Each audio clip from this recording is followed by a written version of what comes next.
ঠিক আছে, তুমি ব্যাগটা রাখো, আমি মিষ্টিকে নিয়ে আসছি। মিষ্টি, মিষ্টি, মিষ্টি। আরে বাবা জামাই সঞ্জিত, তুমি কখন এলে? বাবা তুমি ভালো আছো? ভালো কি তোমরা আর আমাকে রেখেছো? কেন বাবা, কি হয়েছে? মিষ্টি কোথায়? মিষ্টিকে ডেকে দাও তাড়াতাড়ি। কি ব্যাপার, চুপ করে আছেন যে? কোনো কথাই বলছেন না? তুমি চলে যাবার পরে বাবা মিষ্টি এখান থেকে চলে গেছে। চলে গেছে মানে?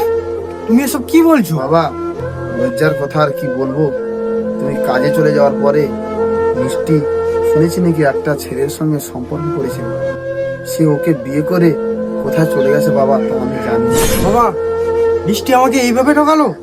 আমি তামিলনাড়ুর থেকে যা কাজ করেছি সব টাকা ওকে বিশ্বাস করে ওর অ্যাকাউন্টে পাঠিয়েছিল। আমার বন্ধুরা বলেছিল যে বিশ্বাস করে বউকে সব টাকা পাঠাস না, তোর অ্যাকাউন্টে কিছু রাখ। আমি তা বিশ্বাস করিনি, কারণ আমি মিষ্টিকে ভালোবাসতাম, তাই ওর অ্যাকাউন্টে সব টাকা পাঠিয়ে দিয়েছিল।